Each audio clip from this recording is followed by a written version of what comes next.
Coach, we'll start with you. If you can just give us an opening statement on just sort of getting to Atlanta and the transition into bowl week and how preparations are going so far. Yeah, thank you. Had an opportunity, I think, right after our last game to get a couple light practices, kind of keep guys in the swing of things in that championship week where we thought we'd have a chance to maybe be playing in a top-level bowl. The guys responded great. A year ago, we went to a bowl scenario. I think people questioned the way we're going to play. We practiced well. We've had great practices again this year. So a lot of respect for our leadership, our top guys. We've had good practices. Got in here Sunday. Yesterday was a light start. We're kind of now into Tuesday of game week and had some great prep and looking forward to a great challenge on Saturday.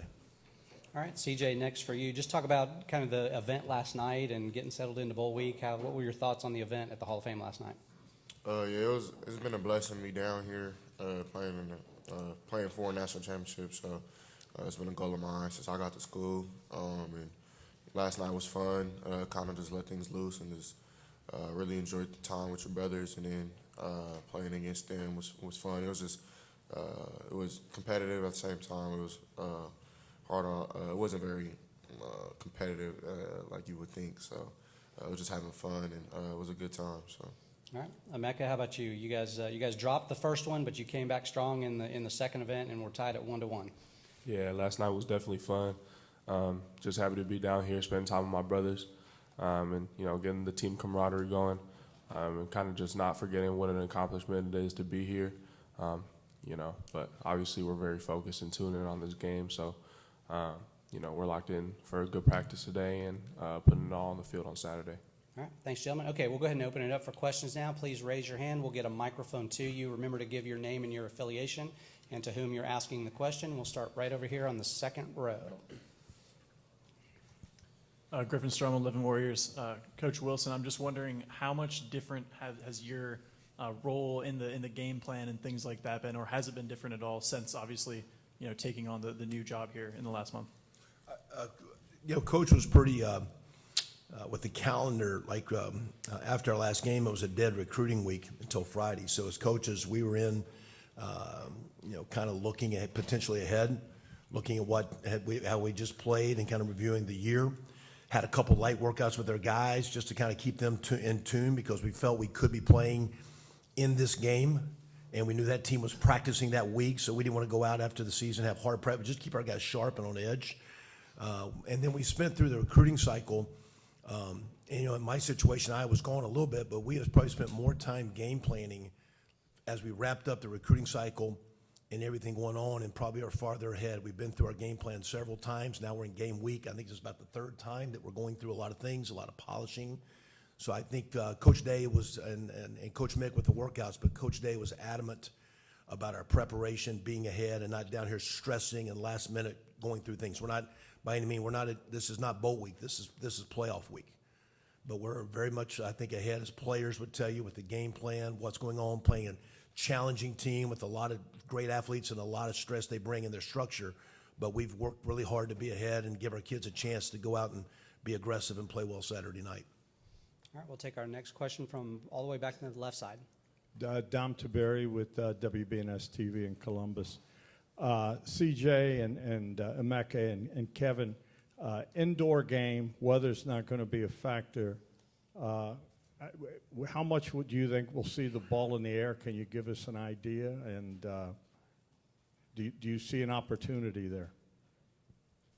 Yeah, it's definitely a good feeling, not knowing that you don't have to deal with weather coming from Columbus or the Big Ten, where you're playing the Midwest, the majority of the time, or the East Coast, where weather is always a factor. So whatever it takes to win, I feel like is what we're gonna do. So if that's throwing the ball, if that's running it, if that's having a punt, whatever the case may be, we just want to win the game. So really just focus on that, just execution in those type of scenarios. And yeah, I think that definitely is a good thing to be playing in a really nice stadium. I think the atmosphere would be cool, so just really excited to play in that. All right, staying on the left side here in the third row. Jordan Hill with Dogs247. Question for Kevin. A lot of talk about Georgia's tight ends, Brock Bowers and Darnell Washington. How unique is that challenge of trying to stop two tight ends of that caliber, and what stands out to you about those two guys? You can hit Coach Knowles, and I just We're all kind of spread offenses. The game has evolved. I think, though, the last 5, 8, 10 years in college ball, if you don't have good tight end play, your quarterback's either going to have to throw it a whole lot or run a whole lot. And I think the tight end position just takes a lot of stress. And we have two of them. You can balance up either side of the formation. You can add width to one side of the formation when you put them in tandem, let alone guys like they have, which we do too, in the way Cade and Mitch and G has played. Those are, I think, the quarterback is what makes it go. You can do what the line can block. The receivers and the running backs make the dynamic plays. But I always felt in our world the tight end position connects the offense together. And I think both groups will be huge Saturday night as both teams attack each other. All right, staying on the left side one more time in the back. Yeah, Clay Hall, ABC 6, Fox 28. CJ, keep reading about how you were recruited by Georgia and Coach Smart had an in-home visit, et cetera. How did you regard them? How close was it? Were you high on the Bulldogs? Yeah, I had a great recruitment with Georgia. I went on an official visit, and then I did have an in-home visit with him and Coach McGee. I think it was one other coach too. But yeah, they were very respectful. I enjoyed my time up there, met some of the players, and I think some of them still play for them now.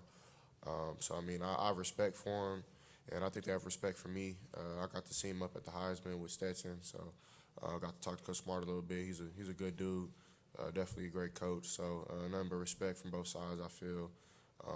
And it's kind of come around full 360 to be playing them now. So I'm excited to do that. And it was close, but I'm glad where I went, and I'll ride with that till I die. So, yeah, they were like second in my recruitment, but I feel I made the right decision to come to Ohio State.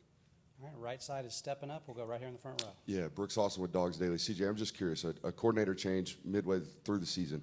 How have you and Coach Wilson gone about, establishing being on the same page, and where would you rank kind of your comfortability, just a month in? There's no change. Coach Wilson has been doing the same thing he's been doing since I've been at school. They always find a clean game plan for us. So that's for the outside world that think that's confusing. Or Coach Wilson's been there every time I ask for him or need him or need something. Coach Wilson's there, so it's no confusion. That's probably for you guys. We've been doing the same thing that we've been doing. So, but yeah, he does a great job. I think he'll do a great job at Tulsa, and I told him that. He has that aura of a head coach, so I'm excited for him to go up there and do his thing. All right, we're going to go back over to the left in the third row. Yeah, Jed May with UGAsports.com. CJ, following up on your recruitment by Georgia, what do you remember about kind of the vision that Coach Smart and all them pitched to you for the Georgia offense when they were recruiting you? And when you see their offense now, how different is it maybe than the one you kind of envisioned yourself playing in at one point? It was so long ago. Well, not that long ago. It was like 3-4 years ago. Kind of seems long ago. But, they were more so on the side of passing it a little more, because I think I am dynamic when it comes to throwing the ball down the field, staying in the pocket, working things like that. And, of course, they knew they were getting Darnell, who was in my class. And then they've always had a great defense with Keeley and dudes they had back then. So they were really excited to have an offensive attack as well as a really good defense. So that was kind of the pitch. And then Coach Cooley, who was the quarterback coach at the time, loved how kind of my footwork was and how I could still extend plays and make plays on the run and do things like that. So that was kind of the pitch. All right, next we'll go over here, fourth row on the right. Coach Wilson, Anthony Dasher, UGAsports.com. Just wondering how much you knew of Jalen Carter before you started turning the film on to prepare for this game, and now that you have, what are your impressions? Well, one of the impressions are they have a lot of tremendous players. Always have. I think it just starts with their coaches, the way they recruit, and the emphasis of defense and the passion. A lot of times when you put on tape, you see great players. A lot of time when you put on tape, you see scheme and structure. But sometimes when you put on the great teams, you feel the tape, and you feel those guys on tape, and you feel him on tape. You feel the plays he makes and the way he can impact and influence games. So we have our hands full, not just with him, everyone. It's not like you can turn full focus there because there's other dynamic guys at one-on-one. So it's going to be a fist fight every play. We got our hands full. Just a lot of respect for their structure, the culture of the way they play, and most importantly, you feel their defense. And we're going to have to do our best to make sure that there's a chance that as we're playing, they feel us as we play this game, because it's not going to be a reactionary game. It's going to be an attack game both ways, two guys going at each other. A lot of respect for those guys. Next, far left over here. Doug Robertson, the Atlanta Journal-Constitution. This is for Anyville. Georgia's pass defense gave up a lot of yards to LSU in the SEC title game. Y'all obviously have a lot of talent on offense. Do you feel you could take similar advantage? Emeka, let's start with you this time. I'm very confident in the talent we do have on offense, and I feel like when it comes to us playing any team in the nation, I feel confident with our guys and our ability to sling the rock. So, like CJ said, we're going to do all it takes to win, whether that's running or passing, but we're definitely aware of the talent that we have, and we're going to look to exploit it and make big plays whenever we can. CJ? We got to play Buckeye football, though. LSU do what LSU did. So, I mean, I'm pretty sure they're not just going to let us drop back and just do what we want to do. So, I'm pretty sure they've been watching film on us, make sure that that's something that they stop. And they probably think, oh, I don't know what they think, but I know that that's probably what the outside world thinks, is that since LSU got to throw the ball against them really well, that we'll just go out there and do it. I'm pretty sure that they'll have a plan for that, and we'll have to be on our game just as better as they are. So that was good for LSU, but we got to go play Buckeye football and make sure it happens on Saturday for us. All right. Coach? I just think, you look at those stats, but the result of the game was, they won the game by 20. So that wasn't necessarily the formula to win the game. And you're going to have to make plays in both phases, and third down conversions and short yardage conversions, score zone conversions.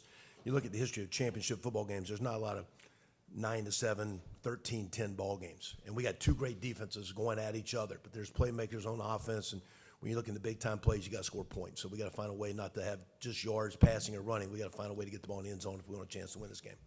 All right, next we'll go halfway back here on the right on the aisle. Dan Matthews, 6A The Fan here in Atlanta. Do you guys feel like you've played a complete game this year, or as close to as possible? And if not, what do you think has kept you from that? All right, start with Coach this time, please. Yeah, we've played well. Complete game. I think you're always chasing perfection, which you never get. Only one perfect thing's been on this world, so you're chasing that. You're chasing it hard, and the game's not a game of perfect. And playing your best is your ability to just overcome and keep swinging and swinging and swinging. So we've gotten there, but I think our best is in front of us, and the way we've prepped, we're going to have a tremendous challenge. There's going to be some challenging, ugly plays Saturday night, but to get the outcome, we're going to go at it. And to me, that'll be, have we played our best game, is how hard down the stretch in the big games we can play 4 quarters as hard as we can. Not trying to be perfect, because it's not going to be, and it doesn't have to be, but it has to be all we got. And that'll be, again, the challenge Saturday night, to say, okay, we played our best. I think we have a quote in our room, the old Theodore Roosevelt, where the critic goes to the one in the arena. I think Saturday night we can look at the arena when it's over and look at these men and say, hey, was that our best, and is that what it takes to win this game? All right, next we'll go on the left side on the aisle. Yeah, Jacob Benj with the Lantern. Just following up on that for Emeka and perhaps CJ, to hear your offense has to play its best football against Georgia, and for Emeka, when you think about yourself and Marvin, your first seasons as starters all the way through, what do you think about when you reflect just playing with Marvin, yourself in the lineup with CJ throwing you the ball? Just when you reflect on the season now that you're here, what do you think of first, and what do you and Marvin have left to show? I think it's all conclusive. We have to play a complete game like you guys were talking about. In terms of, not just pass catching, but run blocking, making sure there's little to no mistakes, getting our play calling, and, just being great leaders. We always felt like Zone 6 has been, kind of one of the position groups on the team who has stepped up in big scenarios and made big plays. Not saying that anyone else can't do it, but, sometimes it's, we like to be the guys in those scenarios. So just making sure we're able to make those plays, and because, we're all confident in, the line being able to hold their blocks and the running backs doing their job, and CJ being able to, be a field general out there. So, and so what me and Marvin think, we're just, continue to stay locked in, and making sure we have everything down pat, and we're going to give it our all on Saturday. All right, next right here in the third row on the right. Charles Odom with AP. For Coach Wilson, Georgia's gone with a committee approach at running back this season, and you have had to utilize your depth as well. How much of that has been by design? How much by necessity due to injury? And can you talk about Mayan Williams and how I understand he's had to deal with a leg injury, how he is for this game. Yeah, it's most of it's been originally by design, but then with the injuries that we've had a couple times, those guys, they've all practiced well. Mine had a really good go yesterday, the most work he's had to date. And as we build through this week, I think we'll see those guys playing well. But I think you need more than one back. You need two, sometimes three to play through the season. You need it to play through the games at receiver. Mecca and Marvin have got a lot of targets, a lot of notoriety, but they'll tell you we need receiver number 5 and 6 in every game stepping up playing championship football. So, there's not a starting 11 on our football team. We got about 17, 18, 19 guys really contributing at all those key spots. So the running back is a little bit like Georgia's, like a lot of good teams are playing 2 or 3. This year we've had to evolve, or some guys have been in and out due to some of the minor injuries we've had. But going into this game, we're at full force, and those guys are going to need to take care of the ball and run as hard as they can. They're going to have to make some tough and some ugly yards in this game to keep us on schedule. All right, we've got time for a few more in this session with this group. Next question. Okay, let's go right here on the right. Question, Joey Coffin from the Columbus Dispatch. Kevin, for you personally, what's it been like to manage all the responsibilities you have, coordinating the offense, the game plan for this game, your new job, last couple of weeks? Just is that tough to juggle? Other coaches I know, like Jeff Halfley, did it in 19, but just what's it been like from your perspective? Good, and I don't want to talk much about it because really the recruiting days that we had when the guys were recruiting, I was kind of dealing with the new opportunity. When we weren't recruiting, it was back here like I was here. I've been here since last Thursday. So now, pushing about 12 days directly with the team all the time. And really what's different from years ago is when there's a coaching change, you have to recruit your team so that everybody doesn't jump in the portal. So that was the issue, is like just trying to keep the guys on board. But I'm very compartmentalized. These guys know this. So when I'm on practice, it's all practice and it's full throttle. We're in the meetings. It's all meetings. So, there's probably 70% of the time has been on this bowl game. And the extra time's been late at night, like last night about 9:30. We started yesterday morning, about 7, got rolling. About 9:30 last night, I actually got to a couple things revolving about next year's job. Everything is with these guys. Coach Day's comment was, I am in this position because what these guys have done and the obligation. I said back in preseason, one of our goals was to get here and have a chance to be in this game and to be a part of this, and we want to have success in this game. So it's not been hard. It's been a lot of energy. And the total focus when it's been time to work is on these guys and giving us a chance to play well against a tremendous Georgia defense, and we're ready to roll. All right, staying on the right side in the second row right here. Andy Baxter from Letterman Row. Emeka, just wondering from last year's experience, what did you take away from the Rose Bowl and now playing a bigger role in this offense? How do you take away from that experience and apply that now? It was a little different because, there wasn't as much on the line, I feel. I felt like it was a good game for me to get my feet wet and understand what it's like to play on this scale. But this year is definitely different. I'm feeling more locked in, feeling more focused. And, I'm realizing as the days go on that it's going to take everything that we take, as a team. It's going to be, a hard-fought game till the fourth quarter. I'm not, I don't know what the score is going to be. I can't predict that. But I know that's going to take all 3 phases for us to be able to execute the way that we need to. So that was kind of something that carried on in the Rose Bowl. We were down at half. Had to come out at halftime and have a big second half where we're clicking on all cylinders. And there's going to be a moment in the Saturday's game where we're going to face adversity, and it's going to come down to how we handle that. All right, over here to the left in the fourth row, please. Connor Riley, Dog Nation. This is a question for CJ. Emeka and Marvin both had over 1,000 yards receiving this year. What's made them so successful and helped you, show that you guys are one of the best passing offenses in the country this year? I definitely think their work ethic.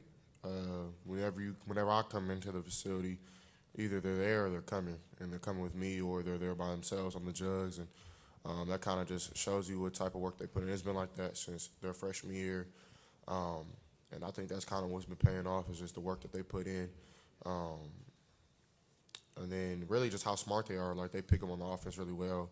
When they first got in here, it wasn't like a slouch from Chris and Garrett, Mecca and Julian and Marvin were the twos that year, and they were just as good, or better at times. I'm not saying they're better than Garrett and Chris, but they were playing really good football to be freshmen, and I definitely think that when you come in with that type of attitude of like, I'm not just gonna be here and try to learn, I'm gonna be here and dominate, that's when you learn, and that's when you become a great football player. So it hasn't been overnight. They've been good since their freshman year. They just didn't have an opportunity to really touch the field last season. So I definitely, the work that they put in and how they came in with that type of dog mindset has definitely paid off to have success this year and to continue to have success in the future. All right, we've got time, I think, for two more. Any other questions?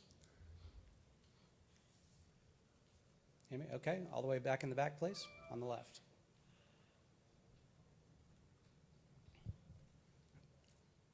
Dom Taberry, WBNS. You guys are underdogs in this game. Have you embraced the underdog role, and do you understand the history of being an underdog for Ohio State in games like 2002, 2014?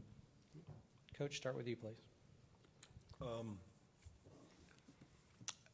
I don't know if we've talked as much about that. It's just the opportunity in front of us, Dom, and you know, responding and practicing and prepping. We just had a question about Marvin and Mecca and CJ. Those are hands down maybe two of the best practice players on our team. And when guys practice and prep, you know, and so to me, I have a lot of respect for, you know, it's a prideful group, a prideful program, no matter what the underdog or spreads or all that stuff is, I guess, Dom. But I think our guys just take a lot of pride in chasing greatness and the way we prepped and prepared. And I think our guys are looking forward to the opportunity and challenge that Saturday presents. And I just enjoy walking on the field with those guys and the way they go about their business to give ourselves a chance to have success. It's a great group to practice with. All right, CJ, thoughts on being the underdog? It's football, so you got to go play football. I don't really think I haven't really put no thought to it. Like at the end of the day, I feel like we still Ohio State, we still the Buckeyes. So Georgia's Georgia for a reason. So I mean, I definitely think that. Even talking to some of those dudes that I know on their team, it's been respect. I don't think that. I wouldn't say that I feel like an underdog. I don't feel like. I do feel like people are counting us out, but that's fine. I mean, we've been counted out plenty of times. I'm pretty sure people have counted Emeka out in his life, and people have counted Coach Wilson out in his life, and people have counted me out. So, I mean, this isn't nothing new. I definitely think this is the path that God wanted us on, and I'm just rocking with that. So if that means that we the underdog, I'm cool with it. So, I mean, it's time to just mask up and go play football. All right, we'll close it out with Emeka. You can look at the rankings and see that we're number 4. And, you know, look in the past and see what the past, you know, number 4 Ohio State team did. You know, but at the end of the day, you know, Georgia's a phenomenal team. They're 12-0. It's hard to go undefeated on a season. And, you know, they're the number 1 ranked team right now. But I can't speak for everyone. But for me personally, I don't feel like underdogs. There's never been a time where I stepped on the field and I felt a severe disadvantage to the player across from me. You know, I haven't played Georgia yet, but I feel like with the confidence that we have as a team and our ability, like CJ said, we've been counted out before, so it's not nothing new to us. So we're just going to go out there on Saturday and play football like how we know how to play football. It's been going good. Safe travels in here. First of all, coming out of Columbus, the weather was kind of pretty bad past couple of days, so got here safely, and I think we're just thankful for this opportunity to be able to compete for a national championship and go out there and play on a national stage like this. All right, Paris? Yeah, I mean, this is like really cool to be down here in Atlanta. But my family moved down here recently, so it's really cool to see them too, and just be able to play on a big stage here and compete for a national championship. All right, Chip? I would say it's definitely been great since we've been here. It was good to go home for a little bit, see the family, but it's even better to be back with my teammates. So, but good to hit the reset button and go get the whole thing. All right, thanks, gentlemen. All right, go ahead and jump right into questions. Raise your hand. We'll get a microphone to you. All right, let's start over here on the left in the 5th row, please. This will be for Marvin. Kevin Wilson, CJ Stroud, Emeka Ibuka, they were all talking about how Ohio State's and your offense will have to play its best football, its most complete football to go up against Georgia on Saturday. And I asked Emeka the same thing. When you think back on your season, your first season as full starter all the way through, and you reflect on your moments with Emeka, what do you think of? What comes to mind? And what do you still have to show as a wide receiver on Saturday against Georgia?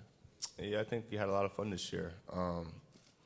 just going out there playing, with each other, playing with the brotherhoods, things like that. So we had a lot of fun. Obviously, we didn't complete any of our goals this year yet so far. So obviously, still a lot of work to be done. Just go out there and have fun and compete.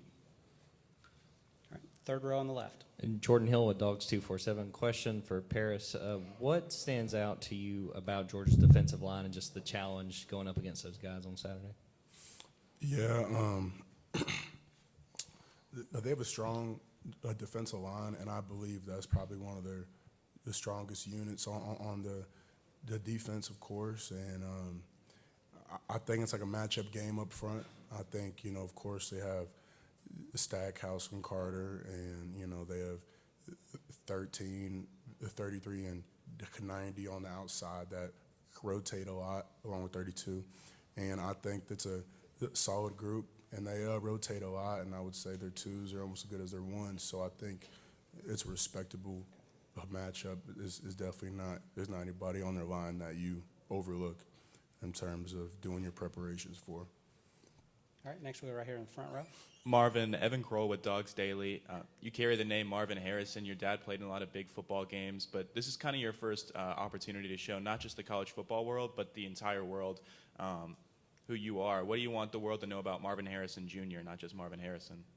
I'm my own player, first and foremost. My dad, he did great things, but I'm just trying to be myself and go out there and make a name for myself and be the best receiver that I can be. Yeah, Brooks Austin with Dogs Daily. Paris, you rattled off all those defensive linemen. How do you go about studying 6, 7 different guys? And are you taking their best move? Are you seeing where their weaknesses are? How are you going about evaluating each individual opponent? Yeah, so usually during regular season, I only have about 4 days to do so with like a lot of guys to look at. So for me, I like to look at maybe their last 5 games, or what I would think their best 5 opponents, or if there's a tackle that I respect for another school they played, then those be the big games that I study a lot. But in terms of the bowl time, with all the days off that we had, I feel like I was able to take a look at all their games a lot while still, having the focus on the tackles that I thought were probably the best matchups that gave me the best looks at, how they played. All right, far right side over here. Hey, Sarah Spencer with the AJC. My question's for Marvin. When you look at this Georgia defense, what are the biggest things that stand out to you, particularly what's jumped out to you on film about this Georgia secondary that you'll be going against? Yeah, they play very fast. They play physical. I think one thing, they have a lot of confidence in themselves to make plays. That's what great players have. Confidence in themselves that they're going to trust their instincts and trust their abilities to go out there and make plays, and they've made plays all year for them. So you're going to have to match their energy, whether that's in the run game or the pass games, because the receivers have to go out there and make plays and compete. All right, all the way back in the left. Yeah, Marvin, Dom Taberi, WBNS TV, back in the back. How are you, my friend? Good, how are you? Just your feeling about playing indoors. The weather's not going to be a factor. It's going to be a fast track. Does that give you guys a little bit of an advantage with the weaponry you have on offense? I wouldn't necessarily say it's an advantage because they get to play indoors too. And if anything, they played in the stadium more than we have. So I think the advantage will go to them. But it's definitely nice to be able to play indoors, and weather's not going to be a factor. In the pass game, we kind of do what we want to do. Next question. Where are we going next? All right, right here. Cody Chaffins from Fox 5 in Atlanta. I mean, anybody can answer, but Georgia, their last half that they played was against LSU, where LSU put up a lot of yards and a lot of points. Is there anything in that can be a blueprint for you guys as you get ready for Saturday? Chip, let's start with you this time. I think that whole game, it was just a good game to overall analyze. Georgia's here for a reason. We're here for a reason too, but their defense is very stout, so we believe that we have to have our best game on offense, and I think we're on pace to do that with the practices we've been having. But overall, just from watching that game, LSU did some good things against them, so there's definitely a chance. Coach Day always preached, it's always a chance. Just no matter how hard you work, it's always going to be a chance we show up on game day. All right, Paris? I agree with Chip that watching the game, there were a lot of things like the blueprint that they use to gain yards, but also I feel like the main thing that I look at is to do exactly what some team, to do like the opposite of what the teams did, right? So there was a lot of clips I watched where there was a breakdown in the run game immediately that resulted in the negative runs, and maybe there was a lack of protection from one of the guards really early on. So I think looking at those, for me as a lineman, I like to look at the negatives as a lesson to learn before it happens. So I think those things that I saw from that game in particular were great lessons, not just for myself, but for the entire offensive line room, for this game. All right. And Marvin? I think at the end of the day, we just got to go out there and play our own ball. Obviously, LSU did what they did, and other teams like Missouri, who gave them a good battle, played their game. So I think we just got to go out there and play our game. We have confidence in ourselves that we're going to make things work and go out there and compete. So I don't think we have to take too much from other teams. Obviously, we have to watch the film and see how other teams succeeded, but just worry about ourselves and know what we can do. All right, let's stay on the left side all the way back again. Dom Tiberi, guys, this is for all of you, WBNS TV. I'm not sure if you guys are aware, but you are underdogs in this game. It is a home game pretty much for Georgia. We are in Atlanta. Do you feel like it's you guys against the world in this game? How big of an advantage is that for Georgia? Marvin, start with you this time, please. I think we kind of always thought it was Ohio against the world, even before this game. So nothing really changes. I know me personally, I'm glad we could play them, in Atlanta, in their kind of home arena. Kind of always like being, the villain and the underdog going into the game. So I'm definitely excited to be able to do that. Paris? Yeah, I agree with Marvin on that. This is how you want to play Georgia here at their house, pretty much. So, and yeah, since I've been here, it's pretty much been Ohio against the world. So I think this game even exemplifies that as well, with the circumstances, what you said. All right. Chip, thoughts on being the underdog? I think overall the team likes it a lot. At this point, we have nothing to lose, so we're just here for a reason. I think everybody counts us out, but at the same time, this is what you take on the Buckeye name for. So we're all here to put our best foot forth and just go win the whole thing. All right, we're going to go in the second row right here on the right. Andy Bax from Letterman Row. This one's for Chip. Do you feel like a different running back now that you have switched and played linebacker full time? And like, what did you take away from that experience? Do you see defenses differently? How did that influence you? I feel like it's definitely helped. Everything happens for a reason. Ultimately, first didn't come here for running back just because it was the biggest offer on the table for me at the time. But I definitely feel like it helps every time when I'm scanning every play. Definitely grateful to Coach Nose and Coach Coy for the time I did spend in the room. But I'm also grateful for these guys that I have on offense. Ever since I've been back on offense, it's just been getting nothing but praise and confidence from my teammates, and that ultimately helps me. But I've just been grateful to be back at this position and ultimately doing whatever I can for the team. All right, right here in the front. Yeah, Brooks Austin with Dogs Daily. Big Ten versus SEC. The word physicality gets brought up a lot in these types of matchups. Have you guys been doing anything to, quote-unquote, ramp up the physicality in the month leading up to this? And is that something you can instill within a month, or is that something you've worked on all year? Marvin, start with you, please. Yeah, I think that's just how the game of football is played. Got to play it, in a physical way. I don't think we've really done anything different than we've been doing all year. We kind of have emphasized physicality throughout the whole, all season, leading into this season. Starting my coach from making the weight room, and just the kind of the practices and drills he kind of did, over time, kind of prepared us for this moment. So I want to say if we did anything different, you just got to go out there and play physical, but it also takes a lot of technique and skill to win the games just as well. So it's going to take a collective of things. Yeah, the physicality is the most important thing, is the biggest factor in this game, but by far. And I think as an offensive lineman, that is the best thing to hear, knowing that the only factor, the best way to compete for, Chip and for Marvin to do their job is for me to just out the physical the guy across from me. You know what I mean? Like, I feel like during this bowl prep, we've put in a lot of time trying to work our skill and our technique and our a discipline. So when it's time, when it's time for us to be out there, it's a second nature, and then all we have to do is to rely on just being able to go after a guy in front of you. You know what I mean? Because that's what it's going to take to beat them. All right, Chip.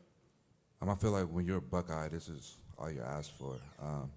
Our schedule or our practice plans have been divvy. The main thing in our program is toughness and fight. So I feel like when it comes down to the nitty-gritty and you telling us that's all we got to do, I mean, that's what we're confident in, because that's where we go back to the basics and we just going back to the building blocks. That's all the mat drills, that's all the winter workouts, and that's everything we put forth in to get here at this very moment. So I feel like giving us that advantage, we're definitely comfortable with that. All right, time for a few more. Next question, where are we going?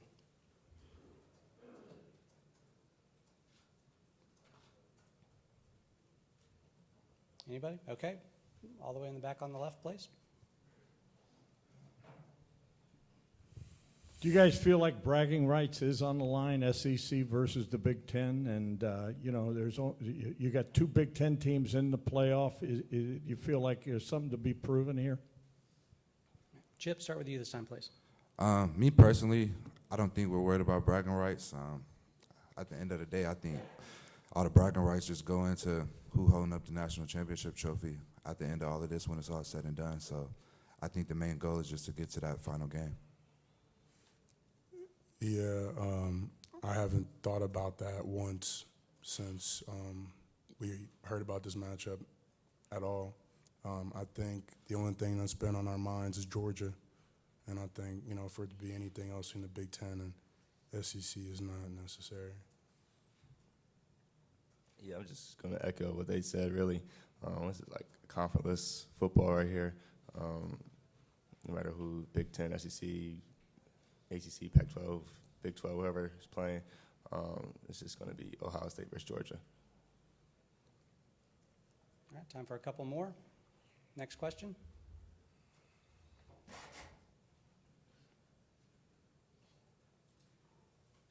All right, I got one for you guys.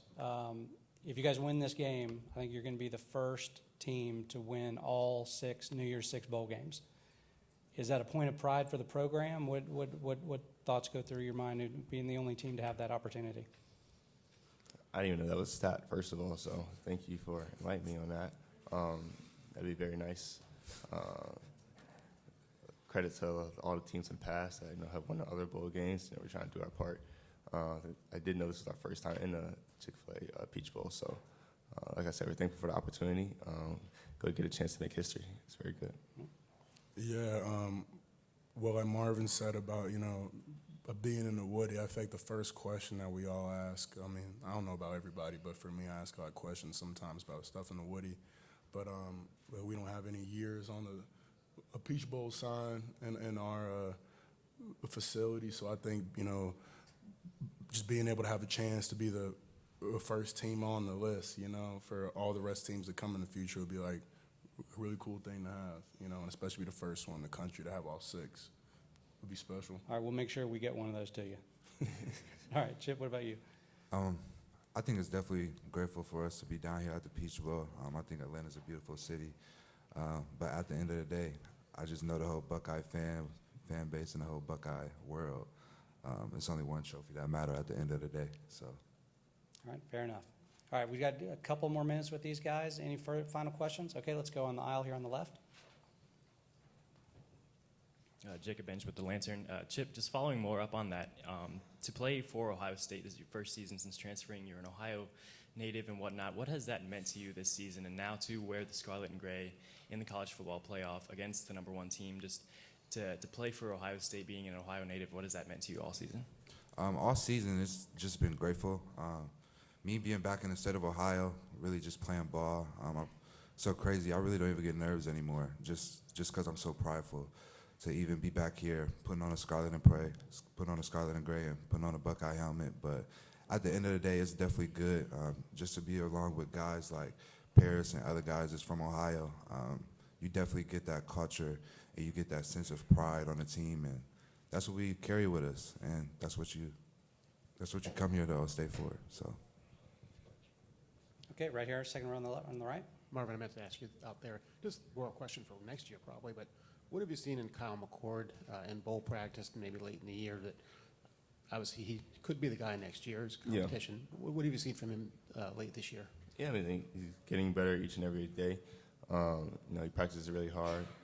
He knows that's his game reps pretty much throughout the whole year in practice, but hopefully something happens to CJ, him or Devin, each can go in there. I think we have confidence in both of them, coaches and players. They can go in there and make a play. So I'm not really worried about next year. I think we'll kind of get to that, when that time comes. But I know Devin and Kyle can both go in there, and make plays. They've been practicing really hard all week. All right, time for one more. Anybody? Last chance. Okay, final question here, left side on the aisle, please.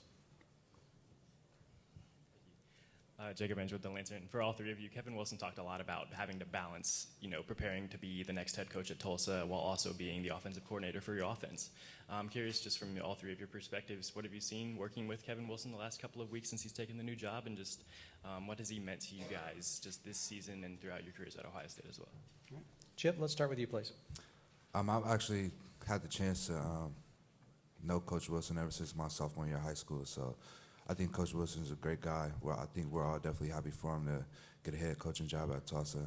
That's every coach's dream, just to get a head coaching job. But definitely, every coach that we have on staff is definitely putting their best foot forward for this game and putting everything into the bag.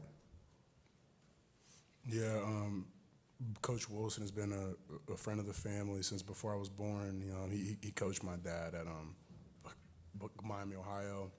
So I think for him, at least for me, like some people could say, like, oh, how could you leave Ohio State? But for me, I feel like I have the perspective of also just wanting to see people win, and I want people to be happy and be able to continue, to do what, who wakes him up in the morning. I think that's a great opportunity for him, and excited for him with that. And I think he's definitely, when he took the job down there and he came back to practice, he was, you just see the smile and just the juice that he had to just, to really just leave it all out there, because this is his final run with Ohio State. So just to, leave it all out there, and I think it's been a great energy in the Woody, All right. Marvin? Yeah, I'm definitely proud of Coach Wilson. Big go out there and to continue on his coaching career and to be the head coach. I kind of see him every day in the Woody. He's always holding his little coffee cup, and he's always speaking to me. We just have good conversations. So very grateful to have a coach like that. Help me in the run game a little bit and blocking. Like I said, I'm very proud of him. He's going to do great things at Tulsa.